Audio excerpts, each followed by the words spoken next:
नमस्कार साथियों, स्वागत आप सबों का। एक और बीपीएससी की परीक्षा तो दूसरी ओर एसटीईटी का आयोजन। जी हाँ दोस्तों, कुछ ऐसी खबरें जिसको लेकर के अभ्यर्थी हताहत होते हैं, निराश होते हैं। वर्ष 2019 में एसटीईटी की परीक्षा कंडक्ट कराई गई थी और इसके पहले वर्ष 2011 और 12 में एसटीईटी की परीक्षा कंडक्ट हुई थी। अभी तक 11-12 वाले अभ्यर्थी भी बचे हुए हैं और 19 वालों का तो कुछ अभी तक हुआ ही नहीं है। गवर्नमेंट इन लोगों के बारे में सोचने की बजाय अब पुनः एसटीईटी कराने की सोच रही है। कारण भी है और इस एसटीईटी कराने के पीछे का एक उद्देश्य भी है। तमाम बिंदु पर हम लोग चर्चा करेंगे। नई नियमावली के खिलाफ लगभग आधे दर्जन से ज़्यादा केस हो चुके हैं, उस पर भी चर्चा करेंगे। और शुरुआत हम करेंगे एसटीईटी के आयोजन को लेकर के, विशेष टीईटी के आयोजन को लेकर के। बिहार सरकार ने कई ऐसे विषयों के लेकर के रिक्तियाँ निकाली हैं जहाँ पर अभ्यर्थी ही नहीं है। क्यों नहीं है? क्योंकि विगत 10 वर्षों से अधिक समय से यहाँ पर कोई एसटीईटी की परीक्षा का इस विषय अंतर्गत कोई परीक्षा नहीं ली गई है। अब क्या है कि राज्य में 6 से 8 के 1745 शिक्षक हैं और इनकी रिक्तियाँ, जो सारी रिक्तियाँ हैं वो प्रमोशन से भरी जानी है। अब 18 वर्ष तक के दिव्यांग छात्र छात्राओं को पढ़ाने के लिए भी विशेष शिक्षक की आवश्यकता है, जो कि 7568 की संख्या में है। अब इनके लिए क्या है कि सरकार को अब स्पेशल टीईटी और माध्यमिक के लिए क्या होता है कि एसटीईटी का आयोजन अब कराना पड़ेगा।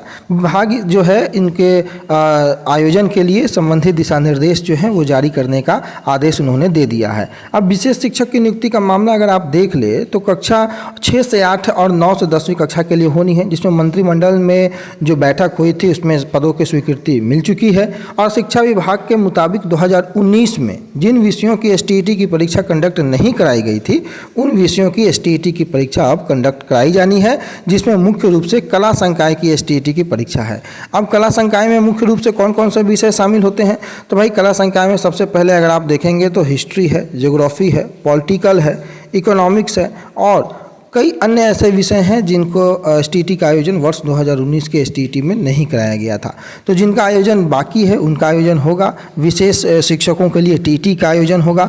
और उसके पहले विभाग ने यह तय किया है कि पहले जितने पदों पर नियुक्ति के लिए बीपीएससी को जो अधियाचना भेजी गई है उसका विज्ञापन प्रकाशित हो जाए और उसके बाद ही टेट या एस्टेट की तिथि घोषित हो। यानी कि पहले बीपीएससी से आयोजित जो परीक्षा होनी है उसका डेट निर्धारित कर दिया जाएगा, उसको नोटिफाई कर दिया जाएगा और उसके बाद आपको टेट या एस्टेट को लेकर के विज्ञापन नोटिफिकेशन जारी होगा। यानी कि एक रास्ते से बीपीएससी और दूसरे रास्ते से एसटीईटी, ये दोहरी तलवार, दोहरी नीति जो सरकार की जो लगातार रही है, वहाँ यहाँ भी जो है 2 तरीके की परीक्षाएं एक ही बार में, एक और बीपीएससी की विज्ञापन घोषित होगी और एक और एसटीईटी का विज्ञापन घोषित होगा। आपस में अभ्यर्थियों को कंफ्यूज कि वो एसटीईटी की तैयारी करे या फिर बीपीएससी की तैयारी करे। बाकी आपकी जो राय है आप इसमें जरूर दीजिएगा। दूसरी खबर की ओर हम लोग चलते हैं। नियमावली के खिलाफ लगातार शिक्षक संघों का धरना प्रदर्शन जारी है।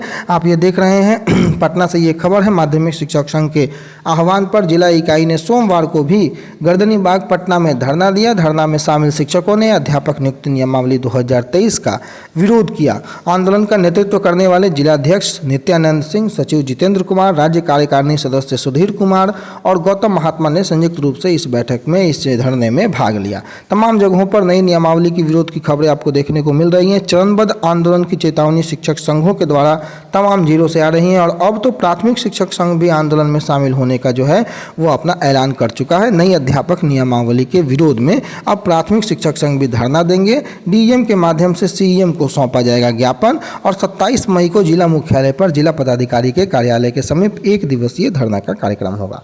तो तमाम जगहों पर नियमावली का विरोध भी चल रहा है। गवर्नमेंट एक और बीपीएससी से नोटिफाई करने की, नोटिफिकेशन का जो है वो लगातार मुहिम छेड़ी हुई है। एक और एसटीईटी का आयोजन हो रहा है और शिक्षा विभाग और बीपीएससी की जो बैठक है वो, उस बैठक में क्या निर्णय होता है, कौन से महत्वपूर्ण बदलावों के साथ बीपीएससी का विज्ञापन आता है, पाठ्यक्रम में क्या बदलाव होता है, उस बैठक का इंतजार सभी को है। और उसके बाद देखना होगा कि शिक्षा विभाग क्या नींद से जागती है या फिर शिक्षा विभाग उसी तरीके से गहरी निद्रा में सोई रहती है। फिलहाल के लिए इन्हीं सभी बिंदुओं के साथ आपको यहीं छोड़े जाते हैं, इसी उम्मीद, इसी शुभकामनाओं के साथ कि आप सभी जहां होंगे स्वस्थ होंगे और अच्छे से होंगे। धन्यवाद।